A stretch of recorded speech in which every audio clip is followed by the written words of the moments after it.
बांडीपुरा हमारे ऑफिस में एक मीटिंग यहाँ हमने की है। इस मीटिंग में दो तीन टॉपिक्स हमने आज डिस्कशन में लाए हैं। पहला टॉपिक हमारा था कि ये जो सेवा पखवाड़ा इस समय चल रहा है 2 अक्टूबर तक वो चलेगा।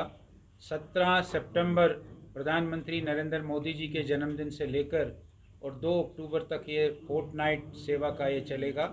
इसके बारे में पिछले दिनों हमने क्या क्या काम किए हैं और आगे जो दिन बचे हैं उनमें हमको क्या क्या काम करने हैं, इस पर हमने यहाँ चर्चा की। मैं आपको ये बताकर बड़ा हर्ष मुझे हो रहा है कि बांडीपुरा ने जितने भी कार्यक्रम थे, वो चाहे रक्तदान था, ब्लड डोनेशन था, वो चाहे फ़ोटो एग्जिबिशन था, वो चाहे फ्री मेडिकल कैंप्स लगाने थे, वो चाहे प्लांटेशन की ड्राइव थी, वो चाहे टीबी पेशेंट्स को अडॉप्ट करने की बात थी, इन सब कामों में बांडीपुरा ने बहुत अव्वल रहा है, बहुत आगे रहा है। ये सुनकर मुझे बड़ी प्रसन्नता हुई आज यहाँ अपने कार्यकर्ताओं के बीच में। जो इलेक्टोरल प्रोसेस शुरू हुई है, इलेक्शन कमीशन ऑफ इंडिया ने और यहाँ के इलेक्टोरल ऑफिसर ने जो इलेक्टोरल प्रोसेस शुरू की है, draft electoral rolls, draft voter list उन्हें दिए हैं। उन ड्राफ्ट वोटर लिस्टों पर BLO और हमारे कार्यकर्ता काम कर रहे हैं। हर पार्टी के BLA 2 होता है, BLA 1 होता है, वो काम कर रहे हैं। उसका भी हमने आज यहाँ जायज़ा लिया है और अपने कार्यकर्ताओं को ये कहा है कि 25 अक्टूबर तक इसका समय है। इस 25 अक्टूबर तक इसको बढ़ चढ़ कर करें और अधिक से अधिक नए वोटर, ये यहाँ जो वोटर हैं उनको बनाएं। इस प्रकार की बात हमने की।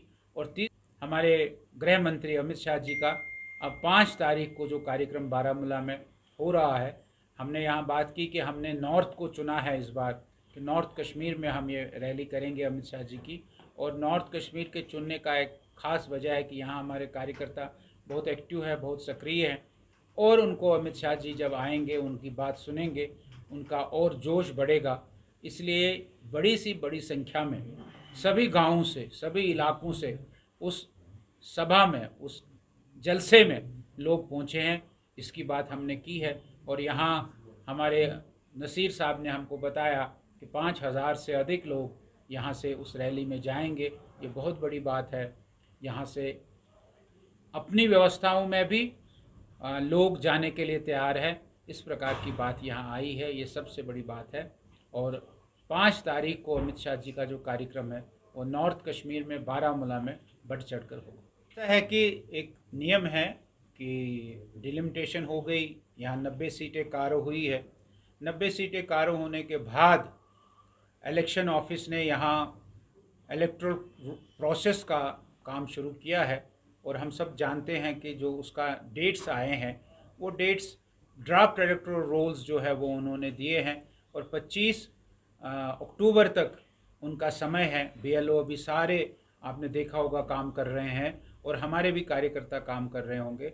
उसके बाद 1 महीना उन्होंने इस वोटर लिस्ट को दोबारा से बनाने के लिए उन्होंने जो करेक्शन होगी वो करेंगे और 25 नवंबर के बाद वो फाइनल वोटर लिस्ट देंगे।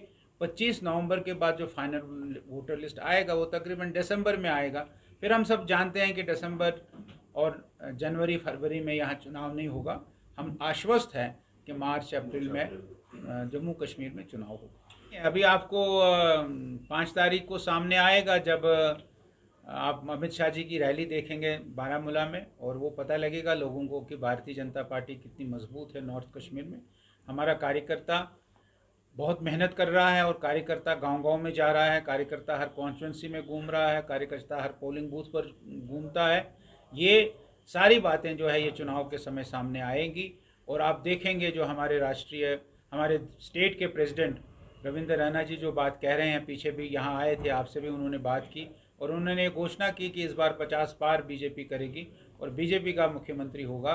ये पूरी बिल्कुल मेहनत के साथ हमारे कार्यकर्ता, हमारे लोग कहते हैं, ऐसा मेरा मानना है। ऐसा है कि जब डेली वेजर्स का हमने 9,000 करवाया, 9,000 रुपया उनका हो गया और अभी आपने देखा होगा कि सरकार ने एक कमेटी बनाई है, उस कमेटी का रिपोर्ट भी आ गया है, मिनिमम वेजेस की बात आ गई है। उन मिनिमम वेजेस से आपने देखा होगा उसका जब आप अनुमान लगाएंगे तो अच्छी खासी रकम जो है एक डेली वेजर को मिलेगी। ये अब क्या है कि अनेक प्रकार के पुरानी सरकारों ने डेली वेजर्स लगाए थे।